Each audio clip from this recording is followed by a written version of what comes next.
Ann, what are you doing? Carving a spoon. That's great. We're teaching a lot of spoon carving classes, haven't we? We sure have. Can I ask you a few questions that everybody always asks us? Absolutely. All right, first one, of course, is what wood do I use? You use any freshly cut wood. So we love cherry wood, fruit wood, walnut, but really if it's been freshly cut or blown down in a storm recently and it recently was alive, it's going to be great to carve. Where would I get that wood? You can call your local arborist. You can ask your neighbor when they're trimming their tree. You can go out after a windstorm. There are, if you live by an orchard, you can ask them when they prune their trees and can you come and get some for free. How big does the wood need to be? I like to carve pieces that are about this big. Do we want wet or dry wood? We want wet wood, so it has to have been recently cut down. Why not dry wood? You actually can carve dry wood, but it is a lot harder to carve, and so I like to carve wet wood because it's easier. How do you dry it once you've carved it? Once you've carved it, it actually dries really, really quickly. But the biggest thing that you really need to watch out for is that you've taken out the pith or the center piece of the wood because that is actually the piece of the wood that actually makes things crack as they dry. So if I have finished carved a spoon or gotten it close to being finished, I'll just either toss it down here in these shavings or put it in a paper bag with some shavings and then let it dry out naturally. It should only take about 2 or 3 days.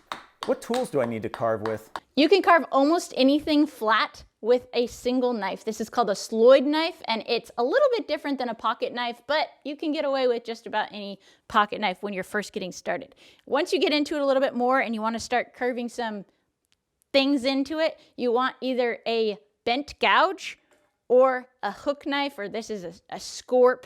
And then when you get into it a little bit more, you're going to want a saw. This saw can help you actually fetch the branches and do some other little things that you might need to do. Then you can get an axe. And if you really want to get into it, you can use a froe. But really, if you have a axe and a knife, you can make almost anything with free wood. Those seem really sharp. Can I dull them to get safer?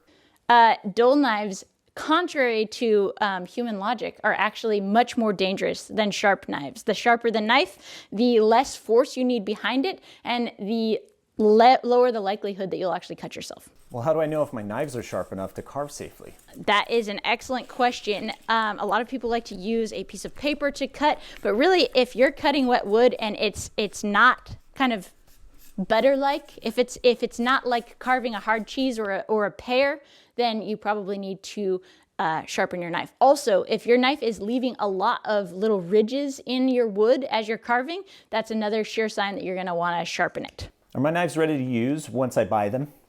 Depends on where you buy them from or whatever else. I have a link for the knife that we always use in our carving classes below, and it always comes sharp enough to use on the first 5 or 6 spoons at the very least. How do I use a knife? There are 5 cuts that we teach in our classes and that will basically keep you safe. We've got the power cut, and all of the power comes from our shrugging there. We have the chest lever grip, which all of that power is coming from our lats and the rotation motion of our fists on our chest. We have the pull cut, which is, just like your grandpa said, very dangerous unless you know how to do it. So the biggest safety feature there is that you've got your elbows tucked against your body so your knife can't slip. You're cutting right here at the hilt of the knife, and you are not exerting tons of force or pointing the pointy part towards your body, which is actually pretty good advice no matter which grip you're using. Then the last 2 are the thumb lever cut, and so this is basically using your thumb as a lever. And then there's also the scoop cut, and that is using the rotation of your hand to make little scooping motions. That incidentally is also the exact same motion that we're going to use when we've got our hook knife or our scorp to get that little curly bit out of the middle there. How long should it take me to carve my first spoon? Like 30 minutes? My first spoon took me about 9 hours to carve. And at the beginning, we're really aiming at getting our skills honed, if you will. And then after that, we build our speed basically by practicing. I know that's not romantic to hear. What if I can't use all the wood I get at once? Yeah, that's a great question. So you would, as you can see, there's probably more than one spoon, even in this one little piece of log that I used. And so if I'm not able to use this right away, I actually love tossing it in a plastic bag. And if there's space in the freezer, I'll put it in there and carve it later. Oftentimes, because we won't be able to get all the carving materials out of this if it's frozen, I'll do a whole bunch of blanks like this, put those in a bag, put those in the freezer, and take them out and carve them when I'm ready. Why make a wooden spoon when you can just buy them super cheap? Well, that is an excellent question, but you get the reward of doing something with your hands, and also you're going to have something that's made to last. One really fun thing about spoons that are made by hand as opposed to spoons that are made by a machine is that you're splitting the wood out of the tree, and you're getting all of that grain strength that is, kept the tree standing for however many years before you cut it down to carve your spoon. How do you design a spoon? I usually let the wood tell me what the spoon wants to look like, but a good way to do it is to divide your piece into three. The bowl wants to take up one part of the three, and the handle wants to take up the other two parts of the three. How do you carve in 3 dimensions? So I first start in 1 dimension, and then I make it the shape that I want, looking at it straight on, and then I carve it to that 2nd dimension after I've got that initial shape. So actually you're always carving in 2 dimensions, not 3. How do you carve in 4 dimensions? That's a question for heaven. How do I know when to sharpen my knife? Again, if it starts to be really, noticeably difficult to carve, or if it's leaving little ridges, then that's a great time to sharpen. How do I sharpen my knife? You can use a series of sharpening slips that you can make yourself. This is called a strop. If you sharpen really, really regularly, you can get away with using just a strop, which is a piece of leather basically attached to a flat stick with some kind of honing compound. And this is not really a skill that comes naturally or is super easy to learn. So I would definitely recommend taking a sharpening class. Incidentally, we have one, but there's also other great videos online, some by Ben Orford, who's a knife maker that you can find here on YouTube as well. If you wait a little too long to strap, or you need to go back to the beginning in sharpening, you can make a whole bunch of these sharpening slips, which just have a series of sandpaper grits adhered to them with spray adhesive. Should I sand my spoon when I'm finished?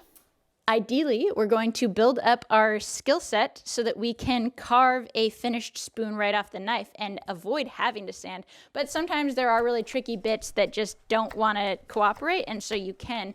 But I really like to leave a knife finish on our spoon, because if we're going to make it machine smooth, then why wouldn't we just use machines to carve it in the first place? What do you finish it with? Walnut oil or any kind of other cooking oil that is not going to go rancid. So you can use coconut oil, not olive oil. Can I put these in the dishwasher? I wouldn't recommend it. Water, heat, and wood utensils don't always mix. However, you can wash it by hand and re-oil it on occasion, and you should be good. Related question, why are axes and chainsaws so intimidating? That is really hard to say. I would think that once you learn some basic safety stuff, actually, funnily enough, a lot of the safety stuff we learn in our knife class, our basic carving class, actually applies to axes and chainsaws as well. Incidentally, we also have an axe safety class coming out very, very soon. You can find that on our website, schoolofalltrades.com.